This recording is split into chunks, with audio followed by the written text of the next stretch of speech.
ndị bi na Club Street Awka na ndị na-agbafe ụzọ dị ebe ahụ enyego atụgo mma nyere gọvanọ Chukwuma Soludo maka ịlụchapụrụ ha ụzọ be ha ọ na-alụbu.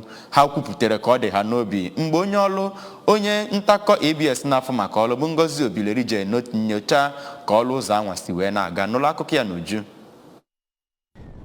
Oge ndị nta akụkọ ABS rutere na ya bụ ụzọ Club Street, ha chọpụtara na arụchala ya kpamkpam bido na mpaghara Regina Shelley rute na mpaghara Ngozika Estate. Ya bụ ụzọ nke jọgbuburu onwe ya na mbụ bụzi nnọọ nke ndị mmadụ na-agbafe dịka arụgoro ya site n'ọwa mmiri ruo n'ọwa mmiri. Ka ọ na-ekwuzi okwu banyere ya bụ ọnọdụ ka onye injinia na-arụ ọrụ na ụlọ ọrụ Federal Road Maintenance Agency bụ injinia Chijioke Izudike kọwara na ya na-enwezi nnọọ aṅụrị ma ya na-agbafe na ya bụ ụzọ bụ nke ọ kọwara na ọ dị nnọọ oke mkpa dịka esi na ya eje ebe ụlọ obibi Housing Estate nke dị n'Awka bụ Rockland na Ngozika Housing Estate. Ọ kọwakwara na ya bụ ụzọ dị nnọọ nnukwu mkpa nyegara ịkwalite ọnọdụ akụnụba nke steeti a site na ihe a na-emegasị na ya bụ ebe. Ọ dụziri gọọmenti steeti a ka ha jisi ike lebanye anya n'ọrụ ha nyere ndị ngonarụ ya bụ ọrụ hụ na ha rụrụ otu esi nye ntụziaka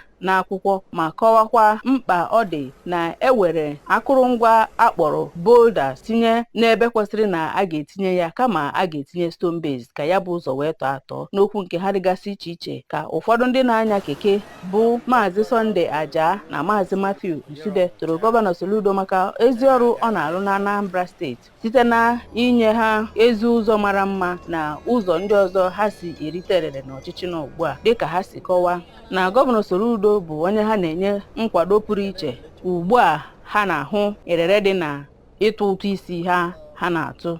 Site n'Awka, abụ m Ngozi Obileri.